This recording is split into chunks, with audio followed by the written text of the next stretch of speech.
we can say clearly that we're able to introduce over 400,000 metric tons of wheat into our stock.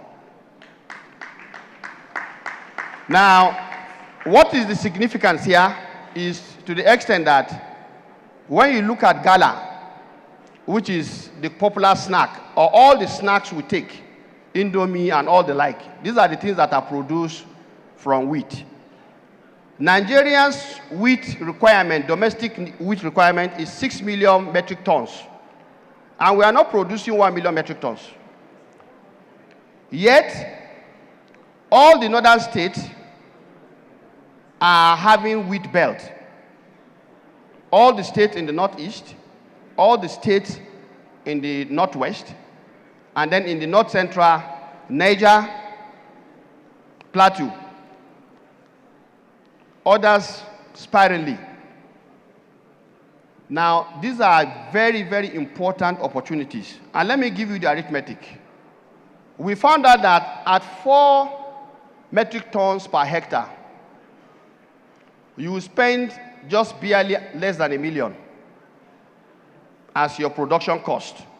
But at the end of harvest, you end up with about 80 bags, which we translate at given market price, depending on what the price is, but the least price then was 50,000 per bag. You end up with at least 4 million. All of this within 4 months, from when you start to when you harvest. So that is an enormous opportunity that the states that fall within the wheat zones have as an opportunity. And I think Jigawa State is top here because they were able to farm last year about 52,000 hectares.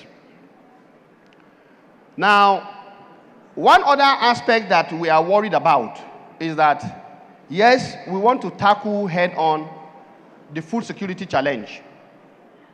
But then, what do we do to ensure that Nigeria does not go back into this kind of situation? That also represents another leg of actions that the ministry is taking. But staying on to addressing the present food crisis,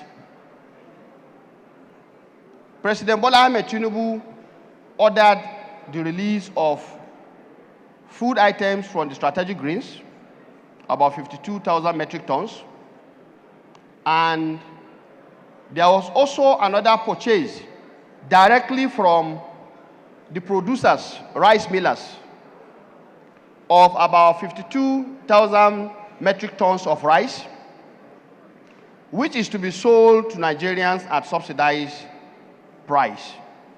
And I think today, the Federal Ministry of Agriculture and Food Security will, by this afternoon, officially flag off the sales. Now, one thing I want to say to the youth is this. I'm privy to the picture that agriculture is seen as a poor man's vocation. But I want to say here unequivocally that agriculture is that future that we want to shape.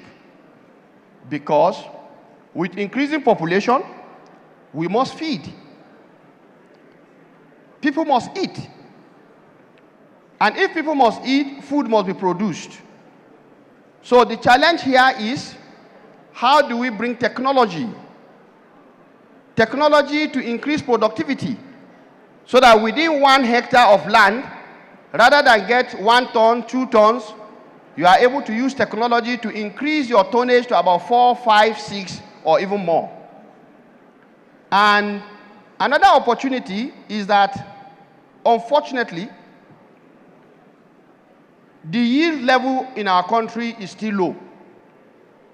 And what it means is that we can take advantage of all of this and see what we can do to increase the yield for farmers.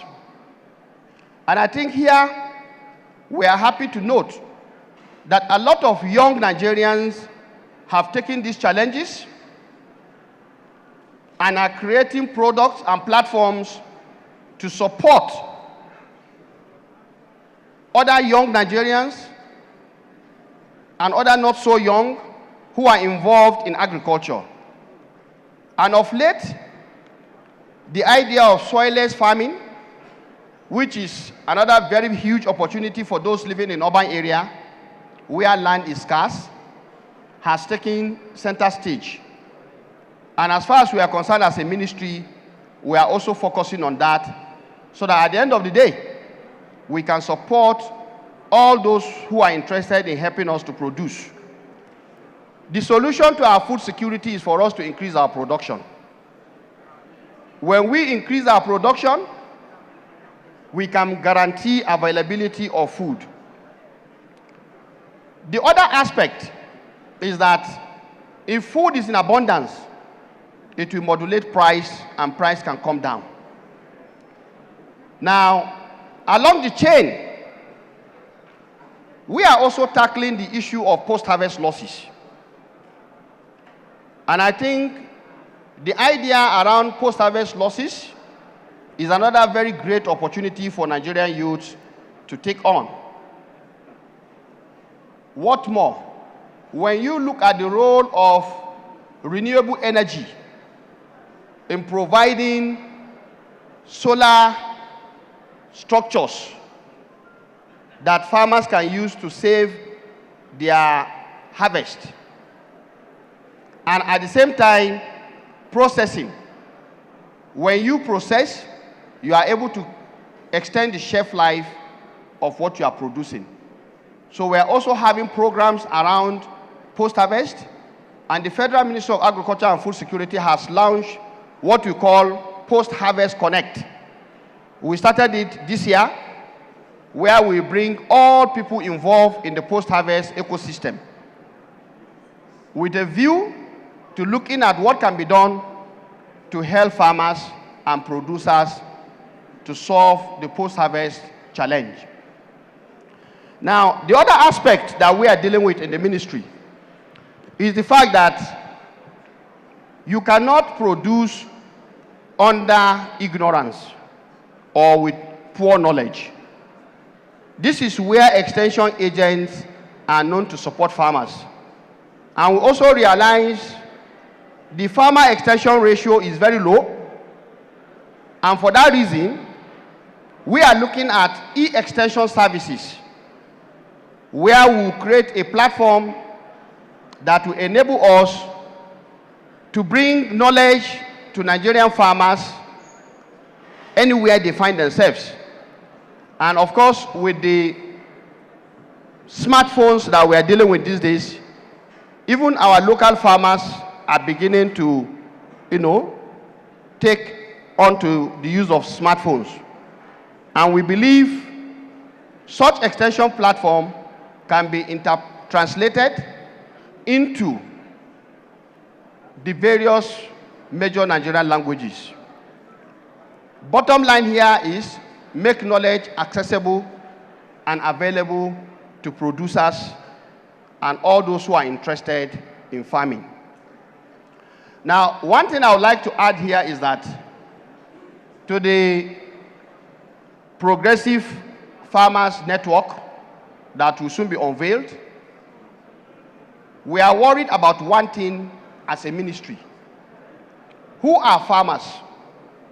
Who are the genuine farmers? Many times, we are aware that whenever support is being provided, does it get to the intended beneficiary? Does it get to the intended beneficiary? That is one major issue that we are very much concerned with. What we met on ground is an all-comers affair. And at the end of the day, we end up having ghost farmers, portfolio farmers, who come around to take what is meant for the genuine farmers who really want to farm. Progressive Farmers Network, you will be offering us an opportunity to reach the genuine and progressive farmers. And I want to assure you that on this basis,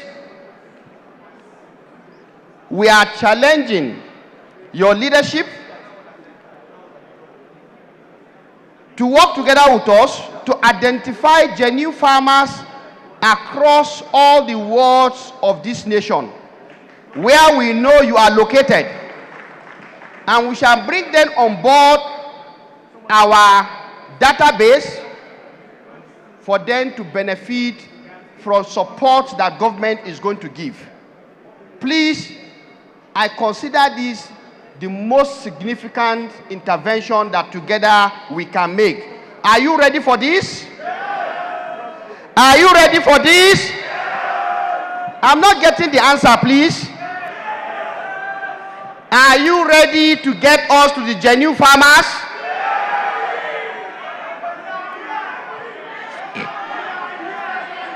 You are here. If you are a genuine farmer, please can you raise up your hand? Stand up and let's see you. Genuine farmers. Genuine farmers. Progress.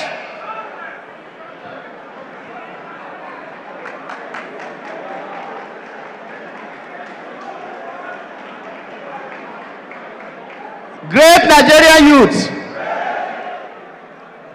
Let me say this. If we can do this,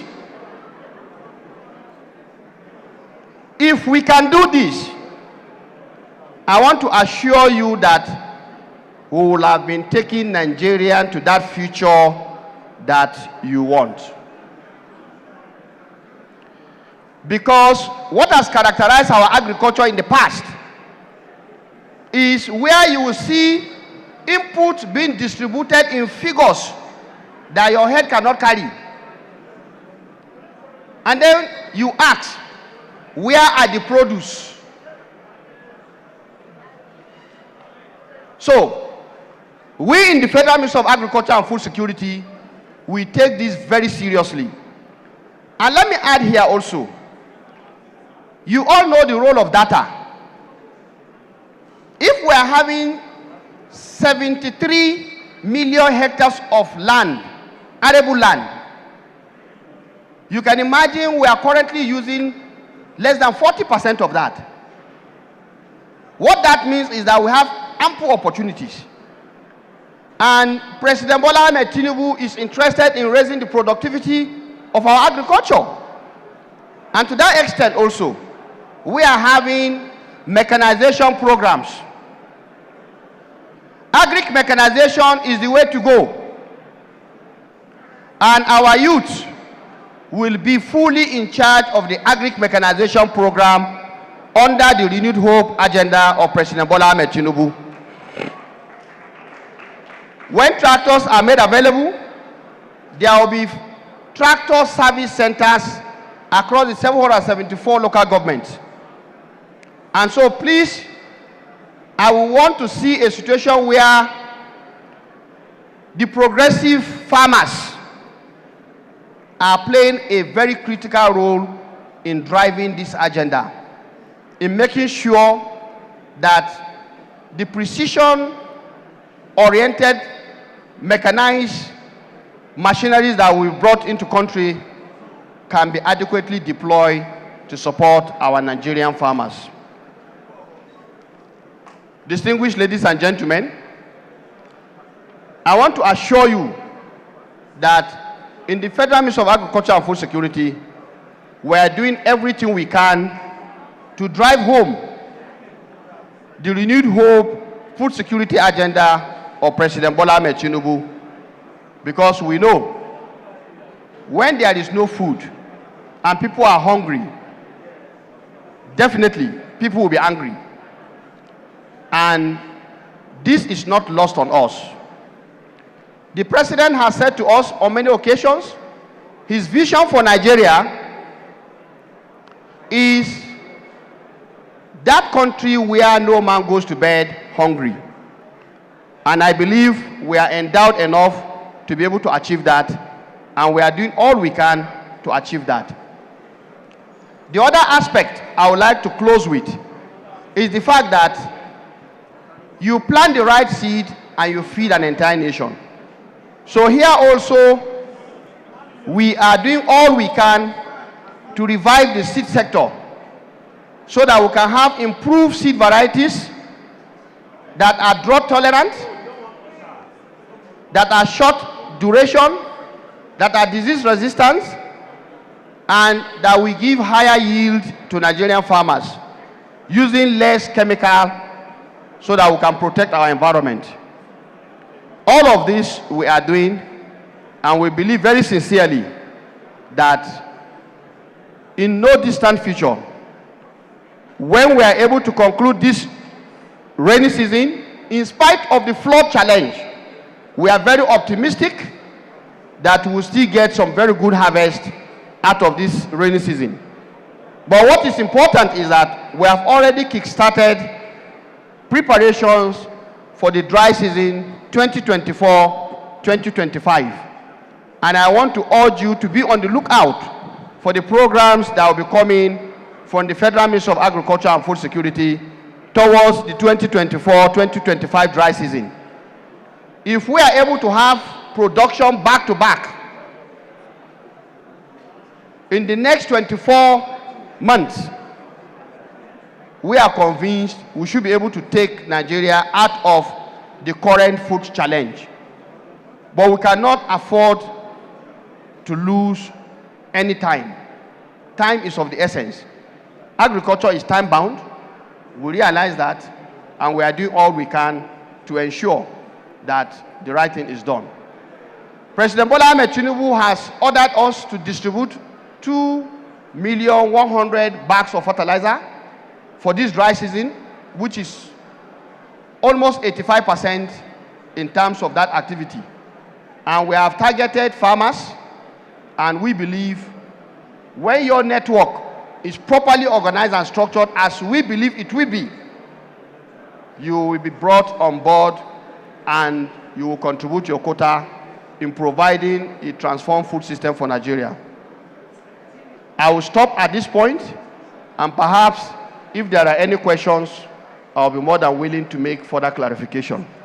Great Nigerian youth, thank you for your rapt attention, and together we shall shape the future we want. Thank you. Thank you, Your Excellency. We're going to go quickly into the unveiling of the logo of the Progressive Young Farmers Network. The network is, right now we have over 10,000 farmers who have signed up on our Google form, who are in particular members of the Progressive Party. While we know that the administration is for all,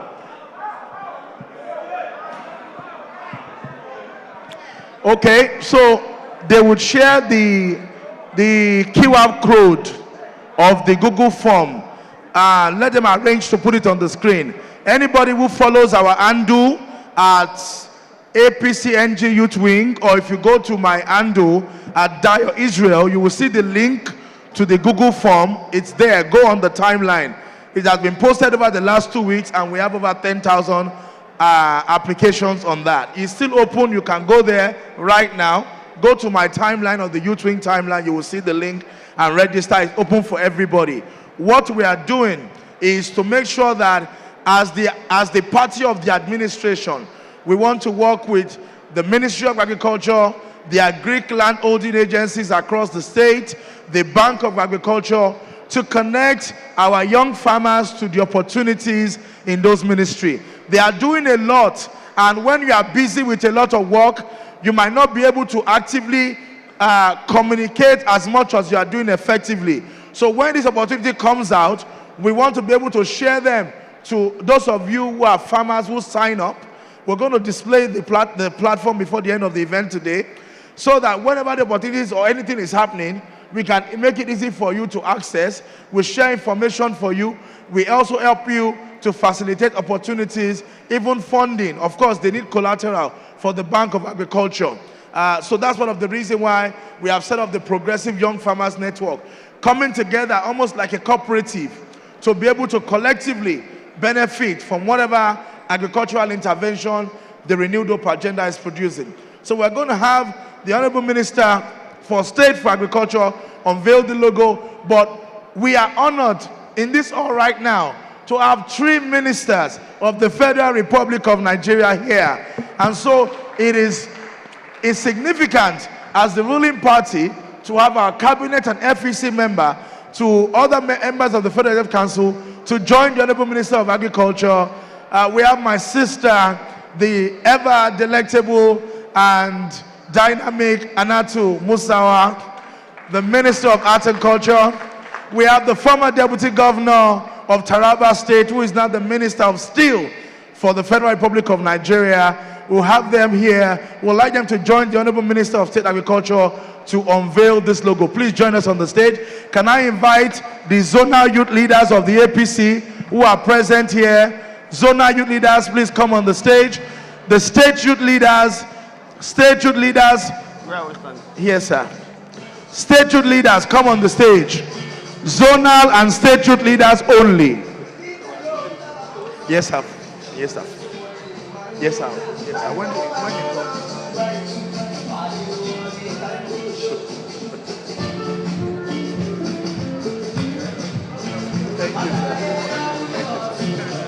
Zonal youth leaders, where are you?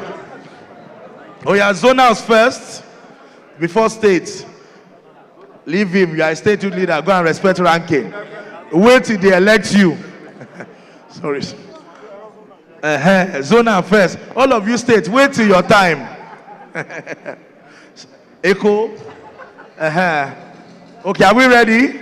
Honorable Minister, you will conduct the unveiling. Okay, I'm having one here. Well, great progressive young leaders. Great progressive young leaders. First, let me congratulate the national youth leader for these very innovative steps he has taken. Like I said, for us, this offers another genuine platform to link to original, serious farmers who truly want to farm not as a subsistence, but as a business.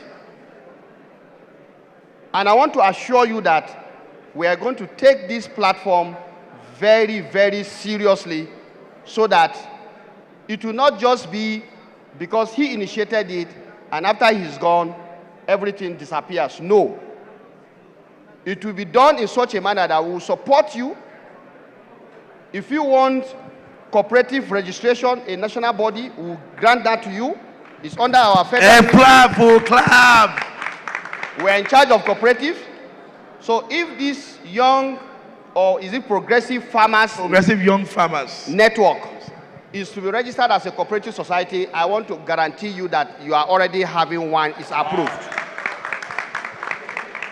So, having said this, I want to thank my sister, the Honorable Minister of Arts, Culture and Creative Economy, and my big brother here, the Honorable Minister of State Steel, and all the youth leaders at zonal and other levels as we carry out this very remarkable task. This is history in the making. And I want to congratulate all Nigerian youths. We do this to the glory of Almighty Allah and for the benefit of humanity.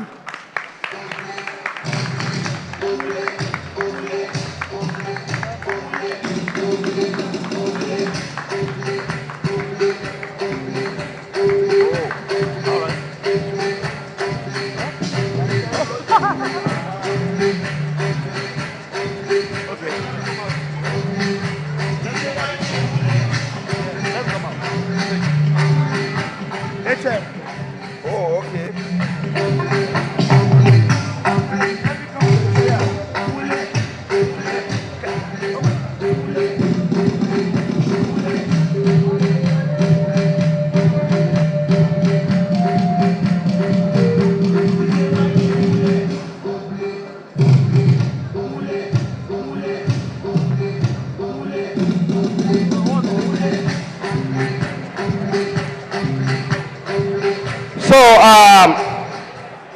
What that means is that we are going to have Progressive Young Farmers Cooperative Society of Nigeria. So the network will be there, but we'll be creating that cooperative society for you so that you'll be able to take advantage of everything the cooperative is supposed to do in terms of mobilizing resources, creating empowerment and capacity building for members, and ensuring that productivity is sustained and continuously sustained. Thank you and God bless. Congratulations, President. Thank you.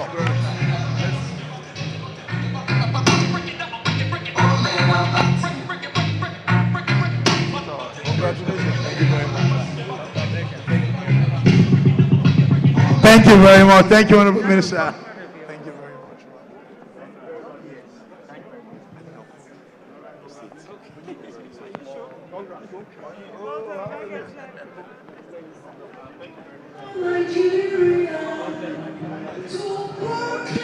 DJ, give me Great Nation. Great Nation by Timi Dakolo.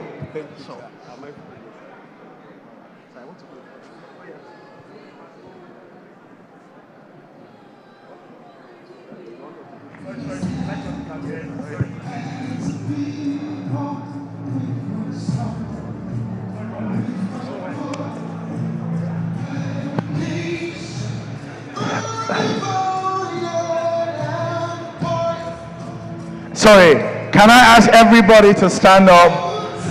I want us to sing this song together.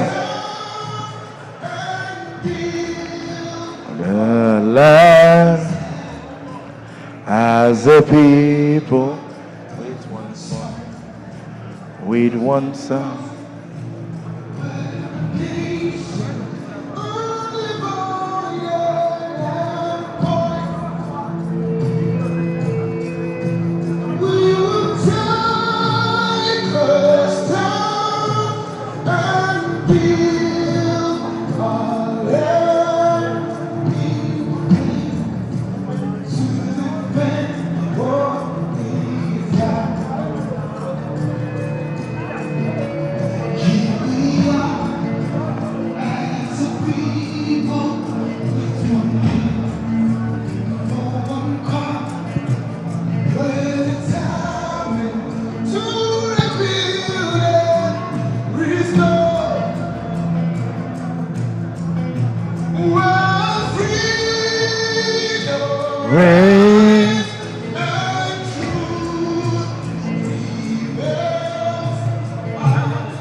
Can I invite the speakers who are here?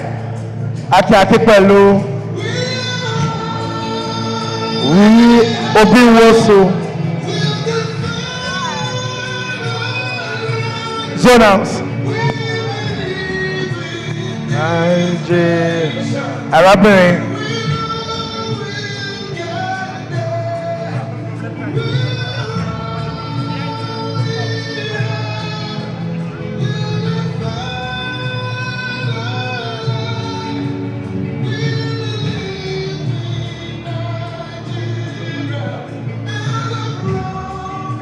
Thank you.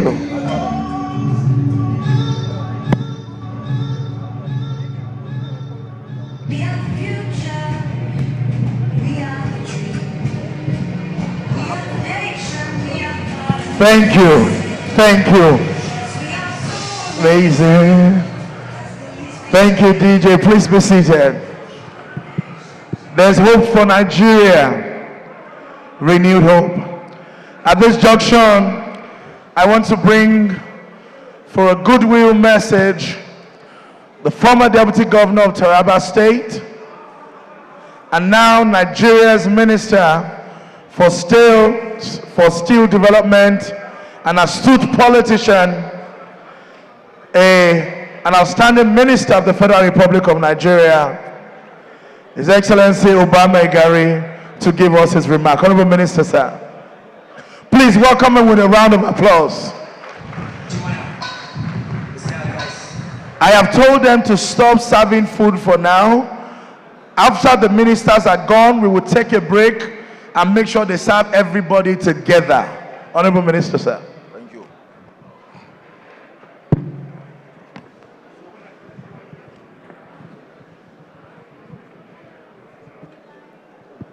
My distinguished, progressive, young leaders of our great party, the APC, first and foremost, let me recognize our indefatigable national youth leader, Dayo Israel. A round of applause for the youth leader. My sister, the Honorable Minister, I'm sure my brother, distinguished Senator Abdullah Isabi, just stepped out. Let me keep it low on the protocols. Progressive young leaders all over the country, good afternoon. I'm indeed delighted to be amongst you this afternoon to share this very joyous moment, this memorable occasion that has brought progressive leaders from all over Nigeria under one roof. This is one great feat, and I want to once again say a big thank you to Dayo and his incredible team of young progressives. My task has been made very simple. The day is long spent and gone. You've been here today 3 days now with all the little inconveniences you've had to put up with. We are doing lots to make life a lot better for all Nigerians. I won't bother you with the part we're doing in the ministry. My colleague was here yesterday. I'm sure you heard a lot from him. My task is to say a few words of encouragement to progressives like us here. About 23 years ago, I made the concerted effort, the bold decision to toe the line you have chosen to take. Back then, I was a young person like you all, although I was not as armed as you all are. I make bold to say that progressive youth leaders in Nigeria today are possibly the most well-guarded, most qualified, well-armed, and the most educated and prepared for leadership in the next generation. Not even waiting to take over from those at the helm of affairs now. There are many good examples of well-prepared leaders from amongst you who are already showing a very good example at different stratas, be they at the federal level, at the states, and at the local governments. When we started, we didn't have opportunities like you have now. And I'm impressed with the way you're going. I want to say that with the way we are going, because we used to be young people like you too, and I am confident that with very positive examples we have amongst you, Nigeria will be greater and greater and greater in the years coming by. You should be resilient. You should remain steadfast. Don't lose your focus. Don't be distracted. Of course, you'll be distracted by those who don't share in your vision. But taking the way you have taken, I am very confident you will remain focused, determined, and there are many opportunities out there in this government. President Asiwaju Bola Ahmed Tinubu has probably provided the best opportunities ever for young people in Nigeria. We have them in government at several stations, and they are doing incredibly well. And I'm sure in the days coming, there will be many more opportunities for young minds to put or showcase what they can inside this government we presently find ourselves. Without taking too much of your time, I want to encourage you to continue on the path of peace. A few weeks ago, we had distractions that arose out of genuine concerns, I would say. Young people felt they weren't getting the best deal out of the country from different directions. Of course, we went and engaged our young people, and we thought that the best way to handle the situation was to talk rather than go take the law into our hands. In some instances, we had fiery discussions. It wasn't like we overran the young people, no. We engaged them passionately and we discussed issues, different issues. I bet my brother here from Taraba will attest to the wonderful and incredible job we did in Taraba, and I'm sure it's the same with all the states. We engaged the young people in serious discussions, and I was amazed with the quality of issues that the young people brought up. And I want to say that going forward, if we adopt this template, there wouldn't be any need to have protests, because each time people come up with these issues, you engage them and provide solutions. It's not a one-way traffic. You engage people, you hear from them, and you provide solutions. Somewhere in between, you arrive at very, very suitable decisions that will be very okay with virtually every strata of the society. While rounding up, I want to pray now that while we are living, the God that brought us all together peacefully under one roof will take us back to our respective destinations in one piece. And we will be alive to celebrate the Progressive Young Leaders Summit 003 in the year 2025, inshallah. Thank you for listening, and God bless us all. Ladies and gentlemen, please give it up for His Excellency Uba Megari, Nigeria's Minister for State for Steel Development. Thank you very much, sir, for being with us, for granting us audience, for always listening to us. There's no time we call on him that he doesn't give us attention. The star, the Tauraro of Taraba State. We're very proud of you, sir. We're going to go in quickly to a short fireside chat, which I believe you will find very interesting, with Our Excellency, the Honorable Minister for Arts and Culture. We're honored to have His Excellency, the Minister of State for Steel, and Excellency, the Honorable Minister for Arts and Culture here.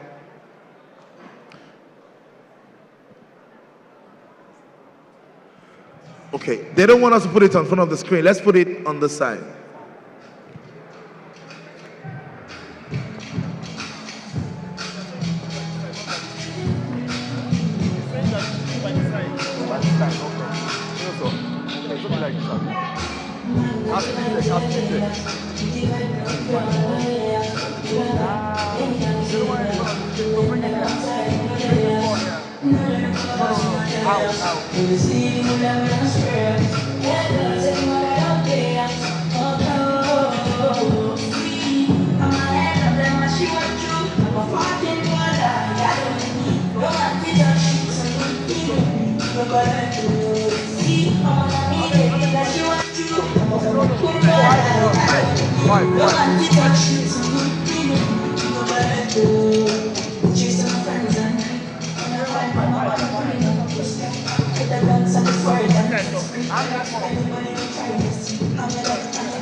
Okay.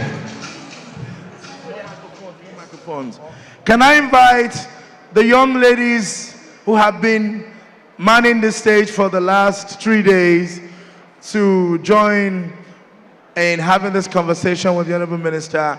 Undwara Njama, Khadija, Shuaibu. Clap for them now. Godia, Dada, well, Jamila. Honorable Minister, you are ready. You are in for it.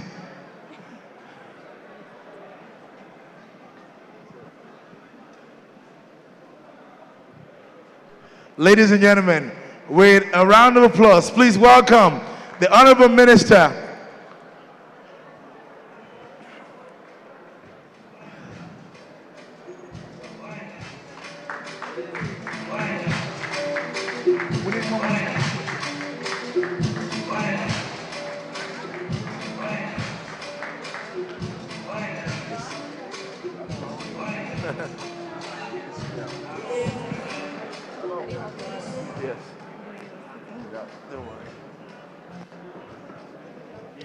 So this is an interesting ministerial fireside chat. Where are the microphones? Okay. Thank you. The MC needs the mic. An unprecedented ministerial fireside chat. We're going to bounce our questions on you, and then perhaps we'll go to the floor and take a few questions. We're going to start from the Minister of Art, Culture and Creative Economy. Honorable Minister, one thing that I love about you the most, in particular during the election, was your poem. We want you to recite it for a start.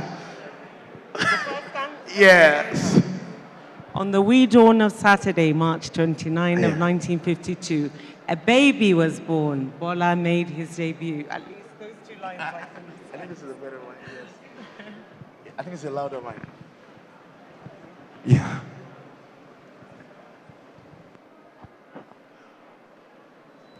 Let me recite the pledge for you. Yes. Strong, brave, honest and true, my pledge I give to you, to strengthen and to renew the greatness through and through. Even when tired and worn, her grace and beauty adorn her face. Each night and each morn, in our motherland we've sworn. As citizens, we offer our strength and creed in the path of those who sincerely proceed. Some will follow, and some will take the lead to unite a great nation for all indeed. For a common good, we shall take opportunity to have diversity, unity from any diversity. And no matter this disunity, we must continue to build on our community. We are a fortress couched from within. This is our task to forge and begin, to strive and, I don't know. Please give her a big round of applause. Can we please be quiet? Can we sit down? Please, no sharing of anything during this period.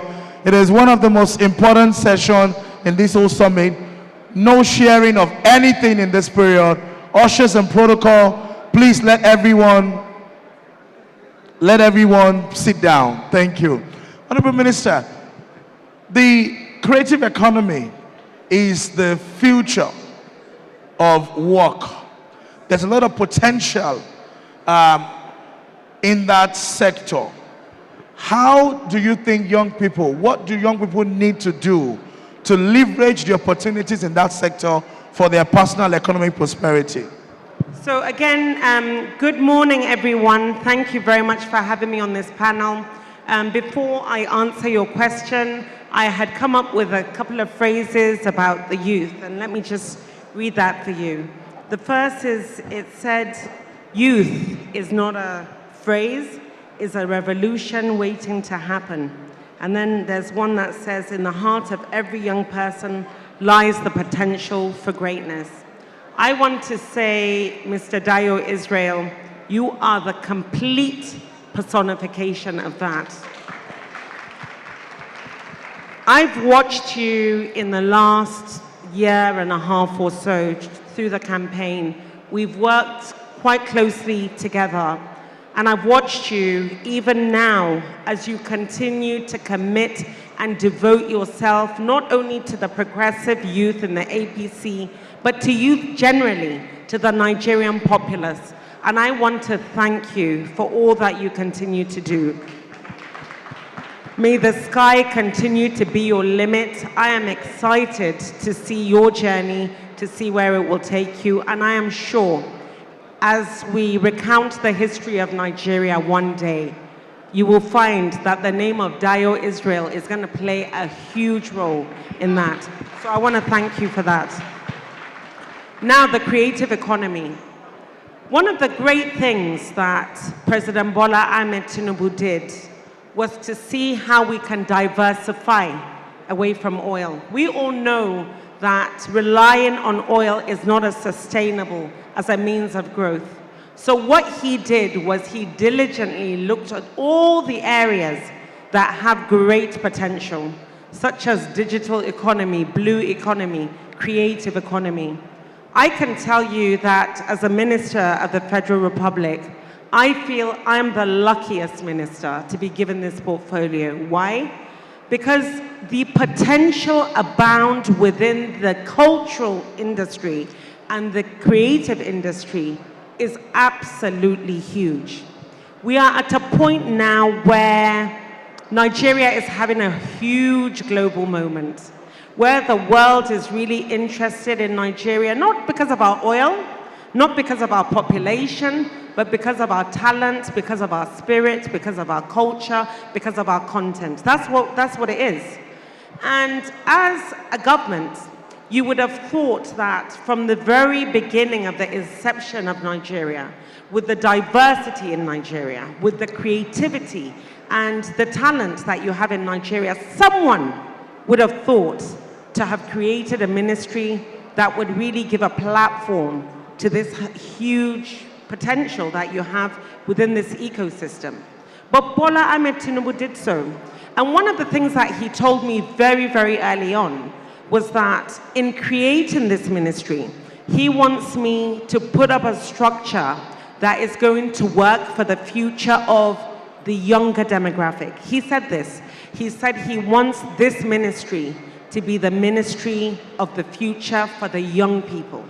And I'm very happy for that, because the potential and the opportunity that you have in this ministry is huge. When I came on, I looked at it, and rather than roll out initiatives, I decided to do a complete deep dive into the industry. You can look at countries such as South Korea, what they have done with their creative industry, Japan, America, Silicon Valley alone, what they make, the kind of value that it adds, Brazil. You know, there's a huge resource there. So rather than diving deep into it, I decided to do that deep dive, bringing some of the great minds of the world, look at industries such as Bollywood, what they've done in India, and to use those benchmark countries to give me a structure that I'll be able to localize and make it work for the Nigerian market. And in that as well, I decided to do a handshake with members of the industry. The industry has been successful in spite of government. Government has never done anything to help your Burna Boys and to help your Davidos, to help your Mo Abudus. They've succeeded on their own. So organically, they have grown this fantastic industry. So I worked together with many of them, as you would know, some of the people that I brought onto the ministry, such as your Obi Asika, such as your Ali Nuhus, Baba Abbas, and members of the industry, because I wanted them to help me understand the industry and putting together, using the formula that was used in these benchmark countries, we came up with a proper structure and a strategy. First of all, you needed legal regulatory framework. When you talk about the creative industry, there's no protection. There's no IP, securitization to support the industry. So we looked into that. I'm happy to announce that in the next, I think by the end of September, in the next 3 weeks, we would have delivered IP, complete, wholesome IP to Nigeria. And then you look at infrastructure. At the cost of me sounding repetitive, imagine that as a Nigerian, I want to watch a Nigerian perform Afrobeats, but there's not one arena in Nigeria to be able to do that. You have to travel to another country to watch a Nigerian perform Nigerian music. That is a crying shame. You can look at the lack of infrastructure even in Abuja. Abuja is the capital city of Nigeria. There's not one museum. I mean, it was the lack of interest that the governments in the past have shown in building the cultural landscape and in building the creative landscape is a crying shame. So we have come up with a number of initiatives that we feel forms a proper foundation. Those of you who are opportuned, please go onto our website, and we are at the point of implementation now.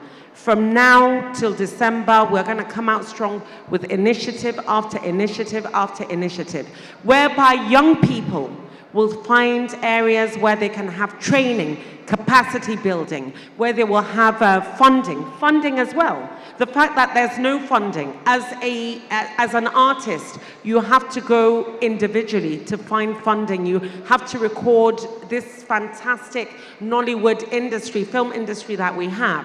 You have to go and record in people's houses. There's no proper film studio. We should have a place, when you say Nollywood, just like you go to Hollywood, there's a proper structure.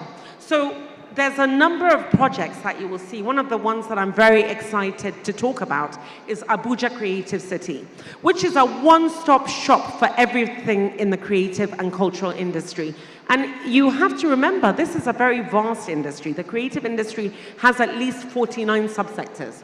So this Abuja Creative City is going to be a one-stop shop for everything there. So this enabling environment that we continue to talk about is what my team, together with the approvals of Mr. President, have been able to provide. I want to encourage every single young people to go on this journey with us, because not all of us have access to work in oil companies or to work in the best institutions in the world. But every single young person has the ability to record content in the privacy of their own bedroom. There's a huge power in that, and there's a huge platform for you to do it. We have come up with just very quickly, come up with a digital platform called CLAP. It's Creative Leap Acceleration Program. You can go on it on clapnigeria.ng. This is where you'll be able to get the network. The CLAP, training. is it CLAP? CLAP, clap for clap, like yes. clap. CLAP Nigeria. CLAPnigeria.ng. And as a creative, you can go onto the CLAP network. And on the CLAP, we'll be able to get you training, capacity building, funding, job creation opportunities. And you can do that from the privacy of your bedroom. I promise you, things are tough in Nigeria. We understand that. But the president is a listening president. He sees you, he hears you, he's with you. He will do anything for you. And I promise you, each and every single one of us are working day in, day out to ensure that we give you that hope. Sorry, it's the youth. Oh, it's the youth. So it's good to see that the youth are creative. And this is another example where the youth need to come on this journey with us, because they have a lot to express Energy. themselves. You have a lot of energy.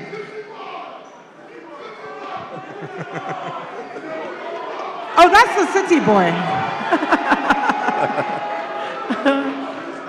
Is that the city boy? Okay. Welcome. Welcome.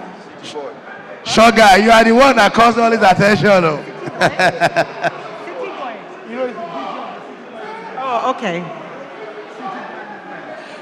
Welcome, City Boy. As long as you're called City Boy, you're part of the community and part of us. So like I say, there's a huge resource for the young demographic in Nigeria. Please, pay attention to what we're doing in the Ministry of Arts, Culture and Creative Economy, and you will find that there are opportunities abound for you. If you're not able to work in the biggest law firm, you can find something within the ministry. So thank you. Thank you very much, Honorable Minister. I know that the ladies have a lot of questions, so I'm just going to take one to the Minister of Steel, then open the floor for the ladies. No, he has another. Honorable Minister, you have these green economy. Honorable Minister is doing creative economy, but you have this green economy idea about the steel to, what is it called, sir? Vessel to steel farm projects, vessel to greenhouse farm project. Can you please share with us what this project is about? Thank you, Dayo. It's all about a presidential approval we inherited when we assumed office, September 2023. You know that government is a continuum. So President Buhari granted approval to the erstwhile minister. But of course, you know that when approvals are given towards the end of the year, or a few months approaching election, everybody is busy preparing for elections. So when we inherited it, like I said, government being a continuum, we decided on what to do with it. Essentially, the approval was given to the ministry to take control of all abandoned vessels, barges, ships, and tankers in Nigeria's territorial waters. It ended there, but we sat alongside my team members and looked at it, tried to tweak it in such a way that it will be most beneficial to the nation, to our young people, and to the government as well, because we intend to make money, make some revenues out of it. And what is it all about? We've partnered, we first of all identified vessels and tankers in this category in excess of 3,000 across the country. Yes, in our territorial waters. And it is important to note that all these abandoned vessels are unencumbered, meaning that they don't have issues. They are free, but they are just lying there in the waters with its attendant problems around the ecology, destruction of marine life, and security issues too. So we've partnered with 4 steel-making companies. I don't want to blow it open, you know that it's not yet done yet. We partnered with 4 steel-making companies. What we intend to do is we recover them, and we have a formula that we've agreed on to share this. Some of them they use at feedstock to manufacture their basic steel requirements. But 70% of broken down vessels and ships will be used to make greenhouses. You will ask, why greenhouses? For those of us coming from the Northeast, you know that we have problems with insecurity. Our people don't have access to their farms, and when they do, you know that it comes with issues. Abduction, kidnapping for ransom. It's not only restricted to the Northeast. We have the same problem in the North Central, all over the country, except, of course, the South-South and the Southwest. So what we intend to do is, for the pilot, we are looking at 100,000 greenhouses to be manufactured from broken down ships. And we locate them in clusters around city centers, not inside the regular farms. Why? For the same reasons I told you. And the project itself is targeted at young persons like us who are interested, of course, in taking to commercial agriculture. You know that there are modern ways of farming now. Virtually everything can be grown under the greenhouse. So this is one of the many projects we have developed from the Ministry of Steel as our contribution to the Renewed Hope project as it concerns food security for Nigerians. I want to stop at that for now. Thank you very much. I'm going to go to Godia. Thank you very much, Dayo. So, Honorable Minister, Madam Sawa, I would love to throw this question at you. It's quite inspiring, you know, the initiatives you're leading, and I'd like to move a little moment away from all the work you're doing and just touch on leadership as a woman. I think it's safe to say that you're one of the, disruptive women who is leading innovation and, driving change across various sectors. I'd like to know, disruption often, involves taking risks, and just what are some of the strategies as a leader, as a disruptive woman, have you had to take, to navigate uncertainty in your ventures? I'd like to know. Thank you very much. Whether we like it or not, it is a man's world. That's just what it is. So, as a woman, you invariably, I find, have to work a little bit harder to get to where you want to go. And I think generally in life, in order to succeed, you have to always not only be prepared, but continue to evolve yourself and continue to prepare. And especially in an environment such as Nigeria, is a huge population. And, it's a group of very ambitious and energetic, dynamic people. Yeah. So generally, you have to always work. Success, they say, is preparation meets opportunity. I've been prepared for a very long time. I've been in politics since 2003. I've been working as a lawyer for a very long time, a writer, many different things. So that is where the preparation part comes in. The opportunity came when President Bola Ahmed Tinubu saw some value in me. I want to encourage everyone, not just every young woman, but just every person specifically of a younger demographic, that no matter the hurdles that you find in life, you have to continue going because you have to continue to believe.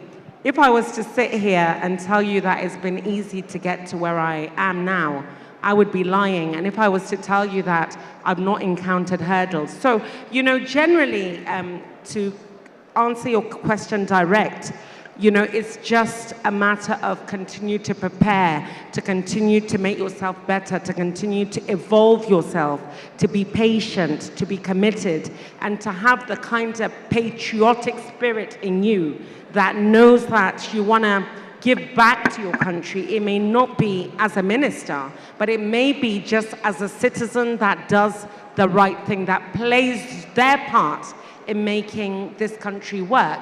So it is really about effort and effort and effort and continuing to grow yourself and continue to evolve yourself. So really, that's really what it is. Yeah. Thank you very much. So basically, success is what happens when opportunity meets preparedness. Fantastic. Thank you. Please, I'd just like to ask the Honorable Minister one question before I pass the mic on. So I'd like to know, just how is the ministry in any way, encouraging innovation and design within the steel industry, and how can that benefit the creative economy? How can that open up opportunities to young people in areas like architecture, sculpture, just general arts and stuff like that? I don't know if there's any kind of collaborations going on. Well, for sculpture, not yet, but we have something close. There is this school in Onitsha. It is actually on Obosi land. Those from the southeast will know better. The Metallurgical Training Institute in Onitsha. That's Anambra Street. Anambra State, yes. Yeah. This is one specialist school that was set up by then Shehu Shagari government back in 1981, going like 42 years now. It's been there. It was conceived through a partnership between the Nigerian government and the German government then. The German government provided 70% of all they needed, including machinery, equipment, and stuff like that, while the home government provided the enabling environment and, of course, the structures there. The school trains, it runs a 3-year curriculum, structured in such a way that you have the option of specializing in your 3rd year. 2 years basic training of metallurgy, metal fabrication, foundries, spot welding, issues like that. It's a very wonderful place to visit. We took a trip to the school on a facility tour last year, and I was amazed to find students from across the country, far-flung places.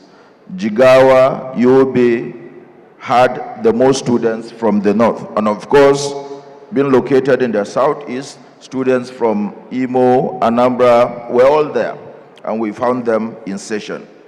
This is one school I will encourage Nigerians to patronize because it has the capacity to train young people who will in turn be employers of labor rather than waiting to be employed. And we are doing so much more to improve on the situation. We are currently upscaling it by way of providing additional workshops to train more students, such that, and we are also found accreditation for the institute, such that they would have Cisco certification. Those who are IT people understand it better. And that will enable them work overseas, and if they can work overseas, they can earn Forex. It will add to like stopping the depletion of our foreign Forex. And you understand what that means to the economy. We're not stopping at that. In this year's budget, we were lucky to have gotten by way of appropriation, graciously approved by the National Assembly, we got a project into the budget that is supposed to train 1,000 Nigerian young persons. 1,000 spread across the country. We had initially planned to take 10,000, but of course for budgetary constraints, we had to limit it to 1,000. And what is it about? To train young people in this category. And we intend to roll it in such a manner that subsequently we will have to replicate these schools, not physically. There are universities of technology located in virtually all sections of the country. And we intend to replicate this institute in all regions of the company. I'm happy to report that as we speak, we are in talks with the government of Kano State, which is interested and has shown commitment to do something in that direction as a test. And we intend to carry it forward. We're in talks with the Nigeria Governors Forum, trying to sell this project to them. And we also have another one through the Steel Raw Materials Development Exploration and Research Exploration and Development Agency in Kaduna, and targeted at looking at reserves. Every part of the country has one resource or the other. We are not waiting until doomsday. We are trying to develop alternative sources of revenue. We are doing quite a lot. I hope we have the time to do all we intend to do. Thank you very much, Honorable Minister. So I'll yield the floor to MJ. All right. Thank you so much, ma'am. I want to take you on the area of cultural tourism. I believe that just yesterday I was having a conversation with someone from Zambia, and I was telling the person about pounded yam and edikankong. And the person has no idea what pounded yam was. And if you look across Nigeria, we have such a rich culture, from the way you're dressed, to the food we eat, to our dances and what have you. So my question is, what is the ministry doing to propagate the image of Nigeria through cultural tourism? Thank you. First of all, you're right. There's so much uniqueness in Nigeria that we can monetize culturally and creatively, which we haven't done in the past. like I mentioned earlier on, this is the first time a government has ever come on to really cater specifically to this very unique area. In the past, the component of culture was always with information, which sort of overshadowed it. So a proper enabling environment or structures or initiatives were never really put in place that allowed us to really leverage on that culture and to benefit from it. So what we've done, first of all, last year in Davos, we launched one of our great initiatives called Destination 2030. Destination 2030 is really supposed to leverage on the interest of the global world in our culture and in our creativity to reposition Nigeria, to, some would say, rebrand Nigeria, to change the narrative about who we are as a people, using the prism of culture and creativity. So Destination 2030 was launched. At UNGA this year, we're going to launch it again and present it. I've taken a memo to FEC at the next FEC that will present Destination 2030 to the Executive Council so that we can socialize it into the policy framework of the administration. That way, we have a platform whereby we can use that culture and creativity, like I said, to reposition who we are as a people. What we want to do with that brand is Nigeria everywhere. Wherever you travel, you're going to see a tapestry of Nigeria, whether it is our adire, whether it is our craft, whether it is our singers, whether it is our Nollywood greats, whether it is the picture of Wole Soyinka, you're going to see something about Nigeria anywhere you go in the world. That's where the interest is, really. And then when you talk about the food, culinary, gastronomy, I spoke about 49 subsectors being under the creative industry. Culinary and gastronomy is a huge part of that, part of the subsectors. So again, we are trying to see, coming up with initiatives where we're going to monetize that. When you talk about jollof, jollof, Nigerian jollof, I'm gonna need all the Ghanaians and the Senegalese to take a seat at the left-hand side of the stadium because Nigerian jollof is going to top it, and we're going to take it international. We're going to take everything about the egusi. We're going to take furami and kuka, fura denono. We want to take it international. So again, what about zobo? Zobo as well, suya, moi moi, edika ekon, banga, anything. Insala, anything you want. Fisherman soup. Even fisherman soup is going, that already is global, but we'll take it more global. So, like I said, we're doing a number of diplomatic exchanges and collaborations with countries. There's a real power to being Nigerian. You go to Brazil, you go to Mexico, you go to Cuba, you find people speaking Yoruba. You go to some parts of the world, you find people speaking Igbo. You go to the Middle East, you have Nigerians, they're speaking Nigerian, their grandfathers have never been to Nigeria.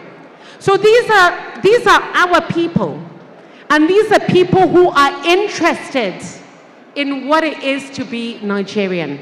They say that 1 out of every 5 African is a Nigerian, 1 out of every 8 black person in the world is of Nigerian descent. So these are people that are waiting for us to tell them who they are.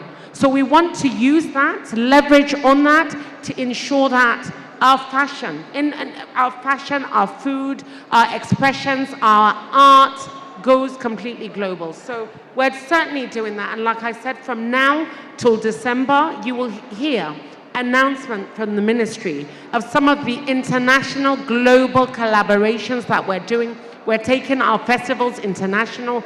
In most of the countries where we have very important missions, we want to have an expression of what our art is, what our music is. Within that mission, we're working together with the Ministry of Foreign Affairs so that a Nigerian in Acapulco may be able to go to the mission, and non-Nigerians who are interested in this Nollywood industry. What is it about? You can go to the mission and find out a lot more about what it is to be a Nigerian. And like I said, in the creative city that we are going to create, and we're doing some collaborations with the Ministry of FCT to ensure that in Abuja you have beautiful roads now, but we need some life. We cannot let Lagos and Port Harcourt alone and Kano alone take the life of Nigeria. We're going to breathe life into Abuja so that people will be able to come in. And you spoke about tourism.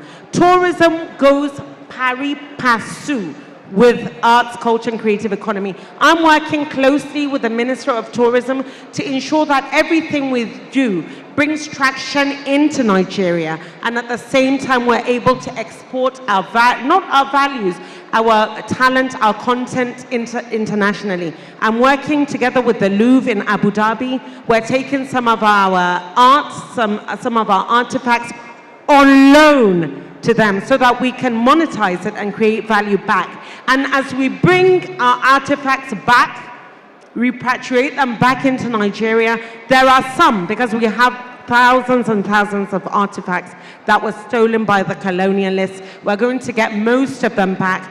Those that we choose not to bring back, we're going to leave them on loan so that anywhere you go in museums in the world, you can see a history of an anthropology of what Nigeria, how the evolution of Nigeria. So yes, we're doing that in terms of the cultural tourism. That is something that is really at the top of our gamut. So I assure you, between now and December, you will hear a lot of what we're doing in that respect. Oh, thank you. Thank you. We'll take the final question from Khadija. Your mic is off, I think. Hello. Good afternoon, ma'am. It's good to have you here. I'd first of all like to commend you and your efforts so far. I follow your work, and I must say you and your team are doing amazing in transforming the creative industry. You've built your ministry on 8 agenda. I would like you to please put us through some of these agendas and how many you have been able to achieve so far. Thank you very much. Yes, we had an 8-point agenda for those who knew right at the beginning. If you would know that before I was minister, Mr. President nominated me as the special advisor on entertainment economy. So already I was doing a lot of work, especially towards realizing the ministry a standalone ministry. So right from the get-go, I knew what we needed to do to hit the ground running. I've already spoken about Destination 2030. That is one of our very important, that's a soft power initiative that we want to rebrand and reposition Nigeria. That's one of on our agenda. And then, of course, one of the things that I think I touched on it initially, but I think I will talk about it more in depth. Infrastructure. I spoke about the fact that there's really no infrastructure to support the growth of the industry. So within that 8-point agenda, we have the creation of infrastructure that will help the growth of the industry. I've taken to FEC a memo which perhaps since is yet to be approved. I'm waiting for your support, in fact, and some of my other colleagues. But hopefully, if that memo is approved, we would have had a special purpose vehicle that will allow us to create that infrastructure. Infrastructure is one of our 8-point agendas. Another thing that I think is very important, especially for the long-term sustainability of the industry, is PPPs, partnerships. One of the things that we know in Nigeria is that government does not have the funding to be able to really support the growth of any ministry, as you know, some of us unfortunately really found out a little too late. So one of the things that we have done, we have put a lot of effort into seeing how we can get investment to do public-private partnerships. One of the ones that I can announce is Afrexim Bank. We're doing a partnership with Afrexim Bank to support the creatives within the industry. And then also we have signed an MOU with Big Win to be able to create, or rather into the actualization of creating at least 2 million jobs for the youth by 2027. That already is signed. We have already been able to recruit some youth. We continue, hopefully we'll continue to do so. I think this clap that I mentioned to you earlier on will help us to do that. That's why I said I encourage you, please, to look at what we're doing at the ministry, because honestly, I feel that a lot of you may find some resource there. And even if you don't have interest, I know that you know people and know other people and know other people that, you know, may have some interest in the creative industry, in sewing, in singing, in weaving, in henna, something as small as that. This is a huge resource that they'll be able to add value to their lives and to bring it back to the country. Again, one of the things that we spoke about in our 8-point agenda is economic expansion. I have committed myself, and the president at the beginning told me, you're part of the economic team, so I expect you to contribute. So I have committed the ministry will contribute at least $100 billion to increase the GDP by 2030. It may sound ambitious, but I promise you it is doable. Once we have put up the structures in place that I spoke about earlier on, IP, regulatory framework, policy, infrastructure, enabling environment, capacity building, the network, the funding, all the things that the creatives need so that they don't need to do it on their own, or close all the lacunas as has been done in the benchmark countries that I mentioned earlier on. You will find is going to organically grow, and I promise you, we will contribute at least $100 billion to increase the GDP by 2030. A number of things. I mean, I've spoken about 4 of some of the things, and of course, collaborations. I think you spoke about one, which is diplomacy, cultural diplomacy. Our festivals, we're doing a number of exchanges, festivals, collaborations with China, with Brazil, with South Africa.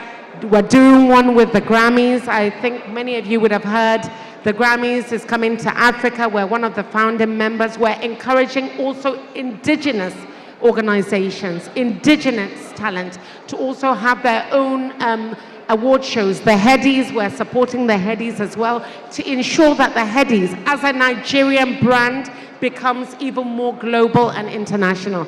And we're pushing Rwanda, Kenya, South Africa to ensure that the Grammys headquarters for Africa is situated right here in Abuja. So a lot of things are happening, a lot of really exciting things. I said at the beginning, I feel I'm the luckiest minister, and I tell you why.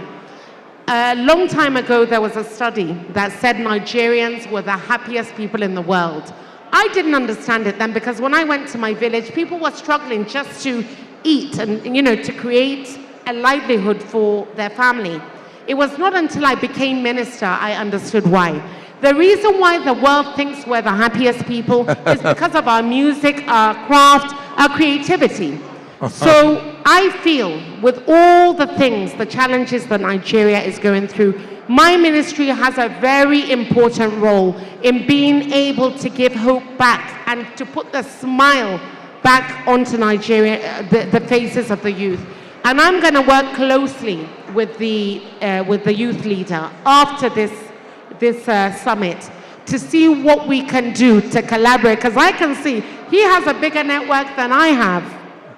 So, Mr. Dayo, I need your network to work together to see how we can come up with different programs and initiatives that will support the progressive youth and also extend it to the Nigerian youth so that it will make it easy, make your life easy, make our life easy, make President Bola Ahmed life a lot easier. Thank you. Ladies and gentlemen, give it up for the Honorable Minister of Arts and Culture. Final words from the Honorable Minister of State for Steel Development. Final words. Question. We will come to question. Okay, you will give your final word with your answer. It's because of your lunch, you want question. Okay. I need microphone in the audience. There's a young man that has been raising his hand in that. No, sit down first. Ichi. There's one young man in that place that has been raising his hand at the back. I think it's the guy in white. Don't come out, to stay where you are. Tuko, give that guy in white. We are coming. Honorable Minister, please, can you write the question down so that we'll take everything together and then you can then. Honorable Minister, sir, please, maybe, can we get a pen and paper for the Honorable Minister of Steel? I think, I want to take like 2 years. I want to take like 3 or 4 questions together. Okay. Okay, the guy in white.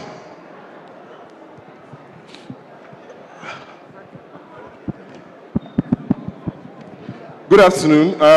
I have just 2 questions. One. Others okay, are just waiting. one. All right, fine. Subsidize your question. So first things first, we're out here and we're fighting. You have spoken about tourist centers and everything. But one, I am into car rentals, and I know that normally, on a normal day, by this time, we would have gotten bookings for cars for December.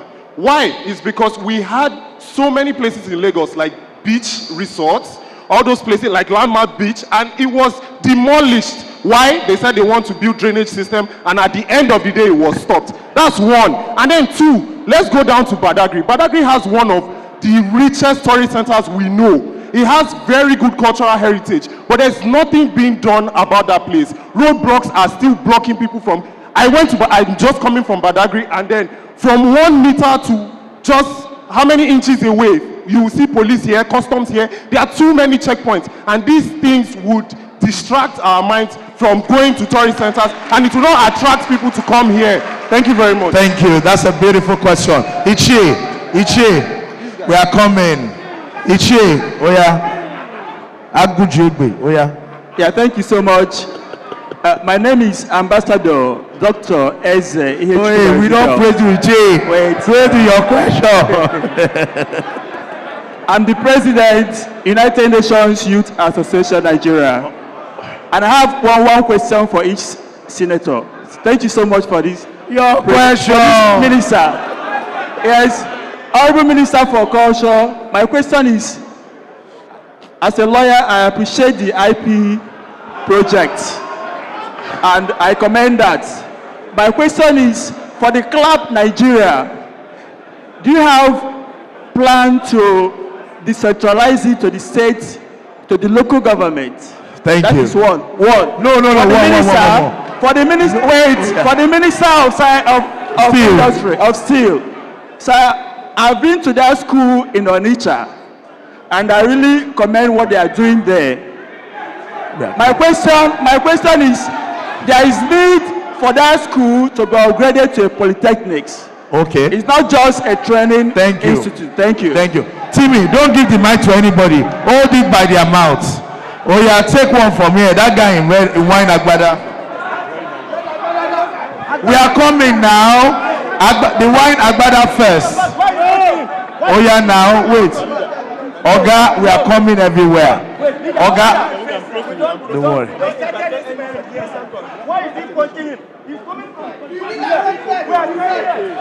Wait now. The guy in wine. Calm down. Wait now, my brother. Oh yeah, no verse. Dahala. Asaula No best. Oh yeah, him. Asaula. Oh yeah. Let me have the question now. Don't worry. Talk. Okay, if it's not question, we will deal with you here, all of us.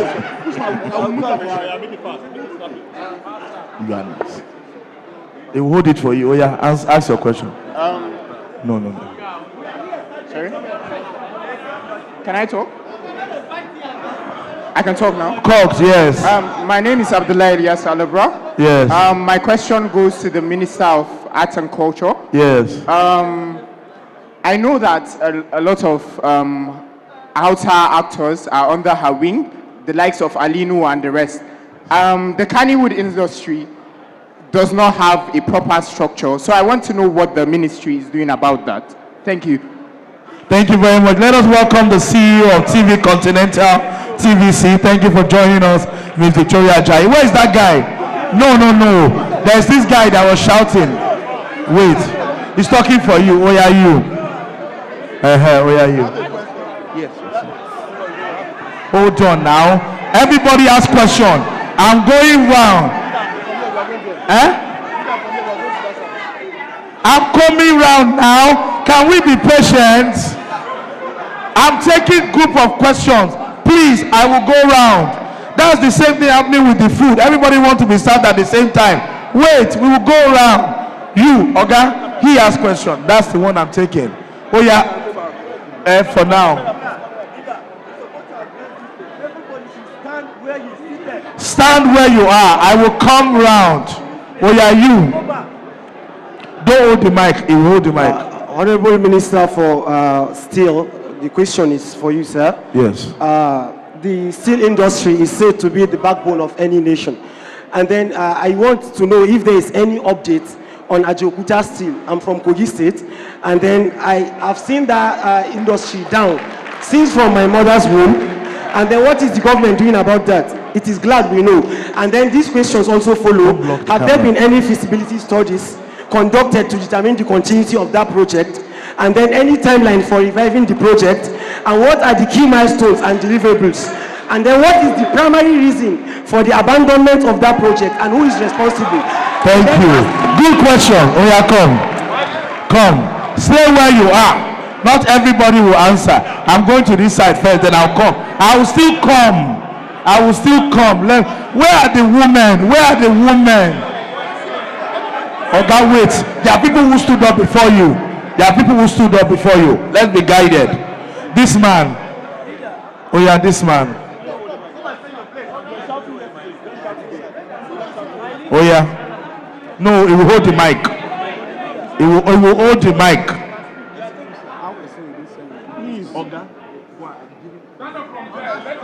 Oh yeah. My name is Musa Elayo Hassan. My question is to the Minister of Culture.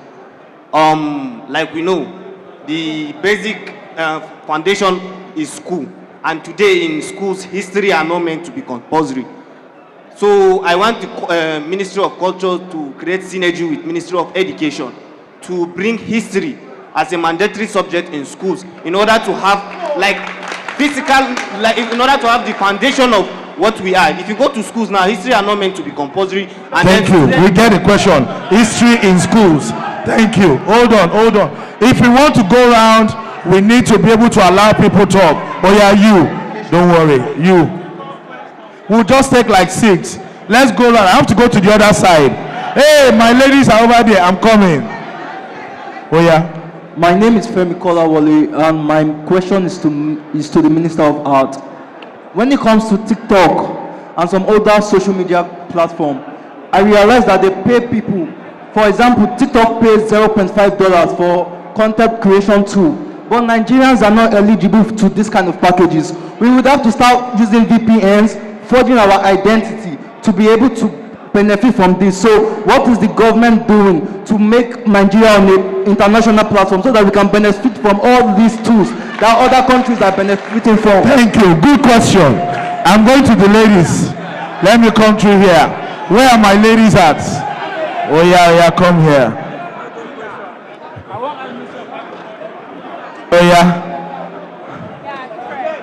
Oh yeah, here you are.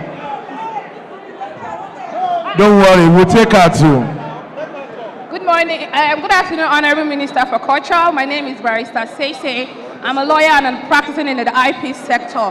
When you spoke about the structuring of the IP, I knew exactly that at least once in a while, Nigeria have had the opportunity to have a minister that understands that there is a big loopholes and a big lacuna in the IP sector. As young Nigerians, we all know that the creativity of young Nigerians have gone beyond Africa as a nation. And what my question is centered on proper awareness and advocacy, because many creatives themselves do not understand. This is where my question comes from. I'm coming. In IP, you lay a foundation before you generate a question. So, as young Nigerians, I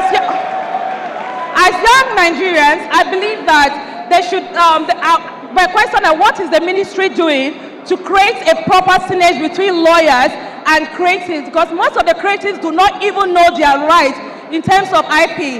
So I'm asking, what exactly is the ministry doing to bring in more lawyers that are practicing in the IP sector to help the creatives in Nigeria generate revenue? Thank you. That lady. Please, for emphasis, IP is not internet protocol. It is intellectual property. Okay. No, just her, please. Good afternoon. My name is Eloy Ada. I have a question for the Minister of Culture. So why is it that the Head is one of the most important awards in the entertainment industry of Nigeria isn't held in the country? Because as it is being taken abroad, opportunities for creatives in Nigeria that have companies like I do, I have a short-lived company, we don't have access to those people that look for accommodations when they come for that award. Those networking and those opportunities are given to people outside the country. How are the citizens or the creatives of Nigeria able to open up themselves and make money from an important award like that if it is not being held in the country? What do we get from it? What do the creatives? Thank you. We'll take no, we can't take everybody. Thank you, my sister. We'll take 2 from there and then we'll wrap up. I'm coming. Let me go to the extreme end and then I'll come back. My brother, you don't sleep. You don't get IP. Oh yeah. And I don't get question for this rule. Oh yeah. I'll take this guy first. And then I'll come to the ladies. Oh yeah. Okay, question, straight. No, introduce yourself. Question. Okay. Good afternoon, Honorable Minister for State. My question is very simple. Last year, you guys talked about 35 billion to restart Ajaokuta Steel. Till today, Ajaokuta Steel is still in that same position, and the federal government is giving palliative to each state every month for 5 billion. Why can't those money be diverted for them to renovate that Ajaokuta Steel that can give 5 million youth employment? Thank you. Oh yeah. Don't give pros. You are not IP lawyer. All right. My question goes. My question goes to the Minister of Steel. It's in regard to our Ajaokuta Steel Company, just as my brother here said. So many ministers have come and go with the promise of reviving Ajaokuta Steel, but not much progress has been seen there. Myself, I'm a Ajaokuta boy. I was born and raised here. So I know the capacity, I know what the company I think it gets your question. Yeah. 2 people have asked the same question already. It would answer. I'll take a question from the ladies here and then we can wrap up. We have other things and we have lunch. I will not take question from you. Oh yeah, go ahead. I'm coming. Oh yeah. Oh yeah, Auntie, ask your question. Thank you very much. My name is Comrade Eleojo, and I have a question directed to the eloquent Honorable. Oh yeah, sorry, you are blocking the camera. Sorry. Yes. Minister for Culture and Arts. Please, ma, we have seen how the relationship between Nigerians and South Africans have deteriorated. We saw recently the Bolt battle that happened on Twitter, where people were ordering for Bolt from Nigeria, they were ordering boats in South Africa and the same thing. And we saw how that had a ripple effect on the economy and the boat drivers who are humans as well. So I want to know what your ministry is doing to repair the relationship, because you mentioned collaboration and partnership. She's not the Minister of Foreign Affairs. Next question. Take from this madam here. Oh yeah. I'm Honorable Kenan John Mizim. My question goes to our eloquent Minister of Arts and Culture. I don't know how inclusive your ministry is, especially in terms of accessibility, because accessibility is not the physical accessibility that we are seeing.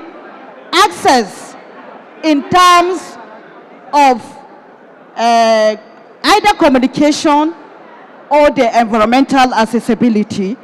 You should have sign language interpreters and also some signage that the visually impaired, they can touch. That is my question. Thank you. That's all we can take. Thank you, everyone. Honorable ministers, your responses. So we have 2 more panels before lunch, and we have to close before 2 o'clock.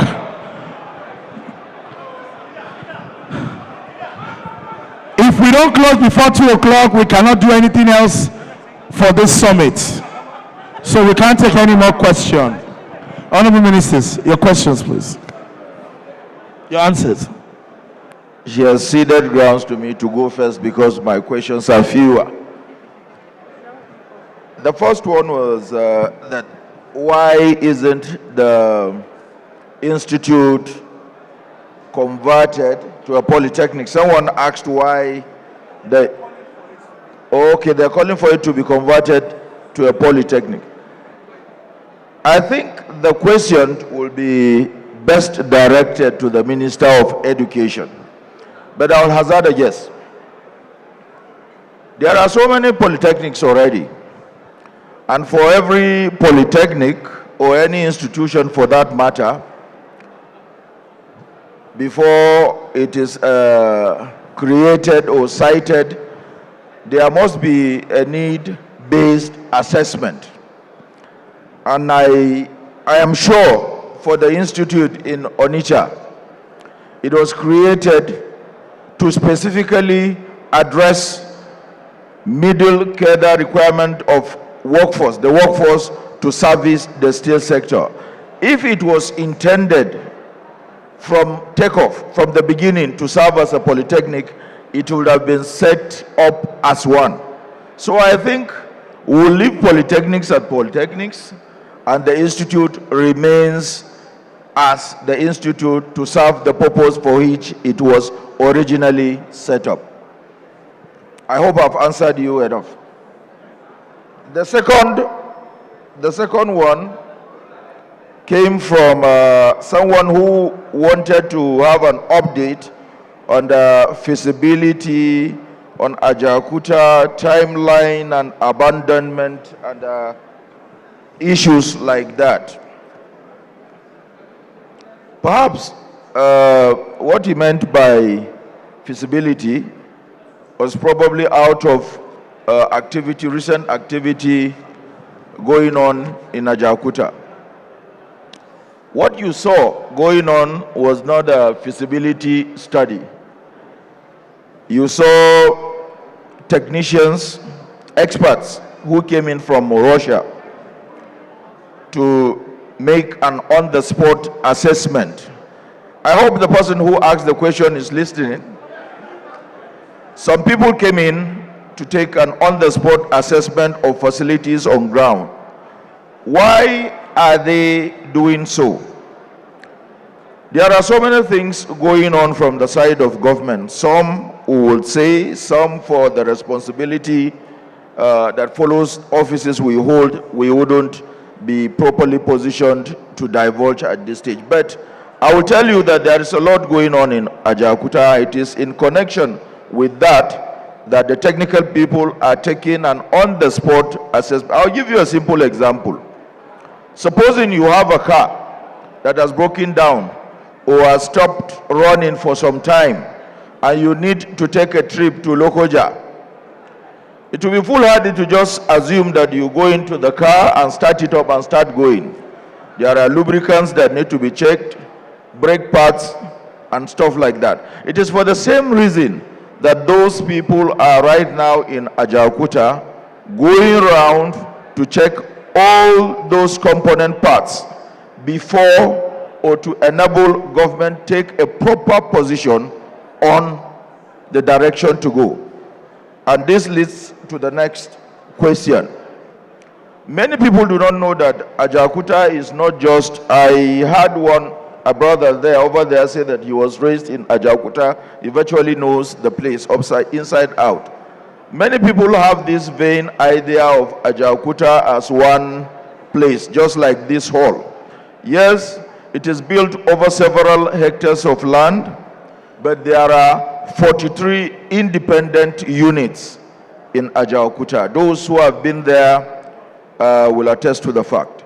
And those 43 independent units were installed in such a manner that some of them could be functional, independent of each other. Meaning that as we speak, the technicians who are there taking their on-spot assessment could find a cement plant, because there is a cement plant in Ajaokuta, many people don't know, could find the cement plant functional for as long as a few things are tweaked. There is an engineering complex in Ajaokuta which has the capacity to fabricate those communication masts, electricity poles, wheelbarrows, tricycles, and stuff like that. So much is going on in Ajaokuta without making noise about them. And why? It is deliberate. We want to make sure that we cross all the T's and dot all the I's. When everything is in place and it passes council, we get the necessary approvals to take it to the next level, we would come out. It's your government. You need to know everything that is going on. Whether we are going PPP, whether we are going concessioning, even the concessioning models, there are multiple concessioning models. Before all of that is concluded, we'll definitely go to council, get the approvals, and we take a decision, and then the ministry will come with the formal position it's taking on Ajaokuta. That is for the feasibility and the timeline for. Okay, someone asked why it has taken so much time to take off and whether it is abandoned or not. Ajaokuta Steel Complex has never been abandoned. Yes, it's not been working. It's not been working for a number of reasons. Some are legal, some are bordered around engineering, like I've spoken about. I'm sure you know issues the company had with a foreign firm, Mittal, and those issues have been sorted out from the Attorney General's office. I'm not in the best position to say so much on that, but the much I can say is that there are no further legal issues around Ajaokuta as it concerns the issues between Ajaokuta and Mittal. What else? 35 billion to restart Ajaokuta. I don't know about 30, perhaps he took it out of the media, but I don't know. It is not something that came out as a policy statement from the ministry, so I am not going to comment on that. We're not supposed to be responding to speculations so as not to leave it open. What else? I think I've answered all the questions. I think that's all for you, sir. Ajaokuta. If I haven't, I should be reminded, because we owe you explanation on all the issues raised. Thank you very much. Thank you. Honorable Minister, Arts and Culture. And then close with your final words. Okay. Thank you very much. The minister said something to me as you were asking the questions. He said, you're in the hot seat. It makes me so happy because it just shows that young Nigerians are interested in what happens in the creative and cultural space. So thank you for all your questions. What I'll do is I'll just go down the questions in the format as it was asked. So the first one that was asked was by a young man that spoke about the road construction that seems to have encroached into some creative space, I guess specifically in Lagos. I was, and maybe other parts of Nigeria, I actually, a couple of months ago, I was in Lagos. I went to Soul Beach. Beautiful, beautiful construction of creative expression. And that is also going to be affected. What I can tell you with that construction is that that is a legacy project for Nigerian infrastructure sector. The gains will be realized in due course. But as the Minister of Art, Culture and Creative Economy, who has the mandate to protect the interest of every creative, I'm working with the state governments where the cultural and creative sector was affected by that infrastructure to see that we get an alternative. So, we're not going to stop the growth of the infrastructure sector, an initiative that's going to give Nigeria plenty and plenty of gains. But we have the power and the opportunity to find an alternative. So I promise you that in the next coming months, I will continue to work with the specific state governments where those specific sites were affected to ensure that we get an alternative. So you want another question? I think it's too late for questions now. The second was on a young man in the middle of the hall that asked about Badagry. That's a very interesting question because actually you're right. The kind of resource, tourist-wise and also culturally, that we have in Badagry is huge. And incidentally, I think it would be about 3 weeks or 2.5 weeks ago, in my office, we sat with a delegation from Badagry, your representative, your state representative,